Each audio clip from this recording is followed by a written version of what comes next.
Olá, pessoal, tudo bem? Vamos dar continuidade agora aos nossos estudos do tema extinção de crédito tributário. Nós vamos falar agora a parte 2, agora é a aula 12. Então, fique aí ligado, esteja acompanhando. Nós estamos na rota 8, aula 12, e o tema é extinção do crédito tributário. Vou compartilhar aqui com vocês o mapa mental dessa aula, tá certo, pessoal?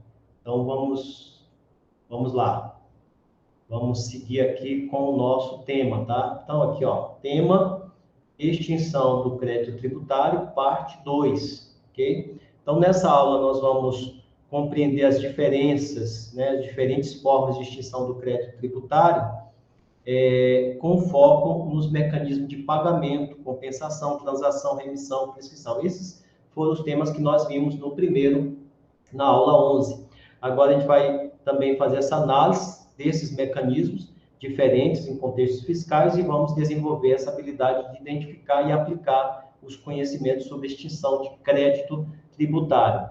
Então, nessa aula, nós continuaremos o estudo dessas modalidades previstas no Código Tributário Nacional. Na aula anterior, nós já discutimos as formas mais comuns de extinção, que foram o pagamento, compensação, transação, remissão e as figuras da prescrição e da decadência. Agora a gente vai aprofundar o nosso entendimento de outras modalidades. Vamos compreender essas formas de extinção como são importantíssimas para a legislação tributária, para proteger os direitos dos contribuintes, evitar, então, que seja onerado de forma indevida.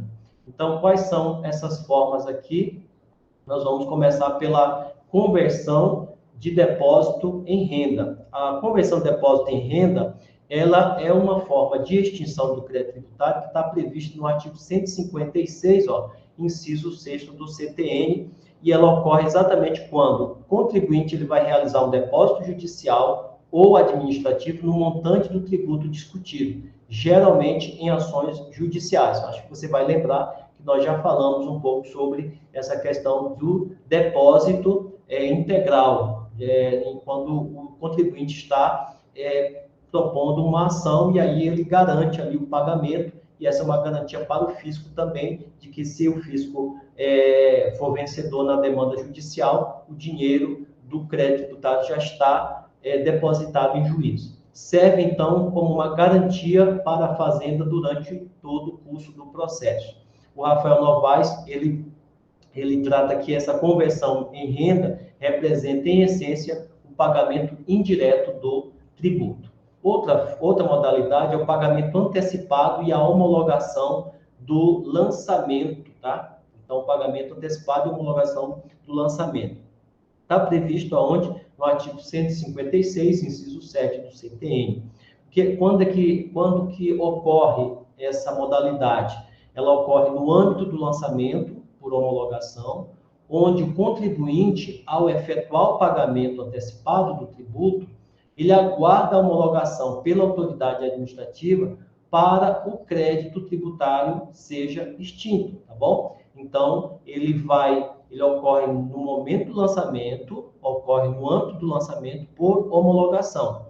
Ou seja, o contribuinte, ao efetuar o pagamento antecipado do tributo, ele vai aguardar que a autoridade faça a análise, verificando que está tudo ok, e assim, de fato, vai estar, estando tudo ok, vai declarar, então, esse crédito estará extinto. O artigo 150 do CTN, ele nos traz que se a autoridade fiscal não se manifestar dentro de 5 anos, a homologação se dá tacitamente. Lembrando que nós temos aí esse prazo decadencial de 5 anos. Dentro desse prazo, se a autoridade fiscal não se manifesta, então ocorre a homologação tácita. Nós temos também a consignação em pagamento, é outra modalidade que está lá no artigo 156, inciso 8. Neste caso, o contribuinte ele vai depositar judicialmente o valor devido ocorrem situações em que a fazenda pública se recusa a receber o pagamento ou exige condições que o contribuinte considera ilegais. Então, esse depósito em juízo é sempre uma forma de salvaguardar o contribuinte de que já foi pago, porque ele entende que o valor é aquele, e aí ele vai questionar esse lançamento desse crédito, sendo vencedor, obviamente, esse valor retorna para ele, sendo considerado perdendo a lide, vai o fisco, então já tem ali uma garantia que esses valores já foram pagos em juízo. Eles estão regulamentados no artigo 164 e 165. Essa consignação, geralmente, ela é utilizada nos casos de litígio, neste caso aqui, um caso como de exemplo, nós temos a bitributação ou a exigência de condições administrativas sem respaldo legal. Então, se o contribuinte entende que ele está pagando 2 vezes aquele crédito, seria a bitributação. Então, ele vai questionar, deposita em juízo, sendo vencedor, então, esse valor retorna para ele. Então, uma vez julgada procedente a ação, consignação, o depósito é convertido em renda, extinguido o crédito tributário, né?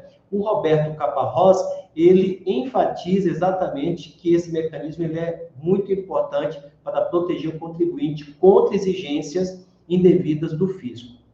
Nós temos também outra modalidade que é chamada decisão administrativa irreformável.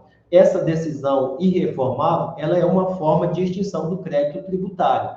Agora, nós estamos falando de decisão administrativa. Está lá no artigo 156, inciso 9 do CTN. Aqui nós temos uma decisão que é proferida no âmbito do processo administrativo tributário e, uma vez tornada definitiva, o que é isso? Significa que não terá mais nenhum tipo de revisão, vai se extinguir o crédito tributário. Nessa modalidade, após esgotar, então, todas as possibilidades de recurso administrativo, o crédito tributário que estava sendo discutido, ele é extinto e essa decisão for favorável ao contribuinte, obviamente, então não terá mais que pagar pelo crédito. O Paulo de Barros Carvalho, ele explica que essa extinção ela se dá de forma automática, proporcionando segurança jurídica ao contribuinte. Nós temos também decisão judicial passada em julgado. Veja, aqui a gente tem primeiro a decisão administrativa, que é irreformável, que não cabe mais recurso, ou agora nós temos a decisão judicial passada em julgado. Essa decisão está aqui no artigo 100, essa modalidade está no artigo 156, inciso 10 do CTN, seria a decisão final de um processo judicial, que não cabe mais recurso, portanto, vai se declarar a inexigibilidade do tributo. Então, ela faz coisa julgada, esta forma de extinção ela ocorre exatamente quando o contribuinte ele obtém sucesso em ações como as ações anulatórias de débito fiscal e as declaratórias de inexistência de obrigação tributária. A coisa julgada vai assegurar exatamente que o crédito tributário não pode mais ser exigido pelo fisco, sendo extinto definitivamente. Nós temos também a dação em pagamento. Para finalizar, ela foi introduzida pela Lei Complementar número 104, de 2001, está no artigo 156, inciso 11 do CTN. E ela ocorre quando? Ela é utilizada em situações onde o contribuinte não possui liquidez financeira para quitar o tributo, mas ele tem bens imóveis de valor equivalente ao crédito tributário. Nesse caso, a aceitação dessa forma de pagamento pelo fisco depende aí de uma análise de conveniência e de oportunidade conforme as diretrizes legais que forem estabelecidas. A doutrina, está aí anotado no seu material, embora não seja uma prática comum, a dação em pagamento oferece uma alternativa válida e eficaz para a quitação de débitos tributários. Na verdade, o fisco nunca quer perder, né? Nunca quer perder. Então, se essa for a única forma de recuperar recursos, o fisco vai, com certeza, transacionar nesse sentido. Então, nessa aula, pessoal, nós aprofundamos o estudo sobre essas formas de extinção do crédito tributário. nós abordamos as modalidades menos comuns, mas de grande relevância prática aqui, que foi a conversão em depósito em renda, o pagamento antecipado e homologação de lançamento. Nós falamos da consignação em pagamento, das decisões administrativas e judiciais que extinguem o crédito tributário. Então, é necessário compreender essas modalidades para garantir que o contribuinte exerça o seu direito, seus direitos de maneira adequada e que o fisco, então, possa aplicar a legislação tributária com a verdadeira precisão jurídica, tá bom, pessoal? Então, nós encerramos aqui o tema de extinção do crédito tributário, que foi ministrado nas aulas 11 e 12. A gente se encontra na próxima aula com um tema novo. Um abraço a todos.